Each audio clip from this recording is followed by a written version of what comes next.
তো বন্ধুরা, আজকে আমার লাঞ্চে আছে দেখো ভাত, পেঁয়াজ নিয়ে নিয়েছি, মেয়ের জন্য মাছ ভাজা। ও মাছ ভাজা ভালো খায়, তাই মাছ ভাজাই ওর জন্য করা হয়। এটা আলু, ভেন্ডি, বরবটি, টমেটো দিয়ে একটা মিক্সড, সঙ্গে বেগুনও আছে, কাঁচা লঙ্কা দিয়ে একটা মিক্সড তরকারি রান্না করেছি। এটাই আছে রুই মাছ ঝোল। এটা পোস্ত, সর্ষে, সাদা সর্ষে, আর আছে মগজদানা, টমেটো, লাল লঙ্কা ফোড়ন, জিরে ফোড়ন দিয়ে একটা ঝোল মানে তরকারি। আর আছে এটা অনেকটা, এটা কালকে বাটা, বীজ বাটা।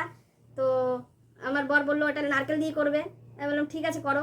আধা খেয়েছি আর আধা রেখে দিয়েছিলাম, সেটা আবার নারকেল দিয়ে আজকে করা হয়েছে। দেখাও, এটা আবার নারকেল দিয়ে করা হলো, সেটা আমার বরই করেছে। নারকেল, কাঁচা লঙ্কা আর কালো জিরা। আবার কাঁচা লঙ্কাও দিয়েছে, কালো জিরা তো দিয়েই ছিলাম, আবার কালো জিরা দিয়েছে, মানে ডবল ডবল সব দেওয়া হয়েছে। তো দেখা যাক কেমন লাগে খেতে। আর আছে পটল ভাজা। তো পটল ভাজা, এগুলো চিংড়ি নেই, তার জন্য পটল চিংড়ি করা হয়নি। এছাড়া ওরা ভালো খায় না কিছুই, তার জন্য আমি আজকে পটল ভাজা করেছি, তাই হবে পটল ভাজা। তো তোমাদের আজকে লাঞ্চে কি আছে কমেন্ট করে জানিও। এই হচ্ছে আমার লাঞ্চ মেনু।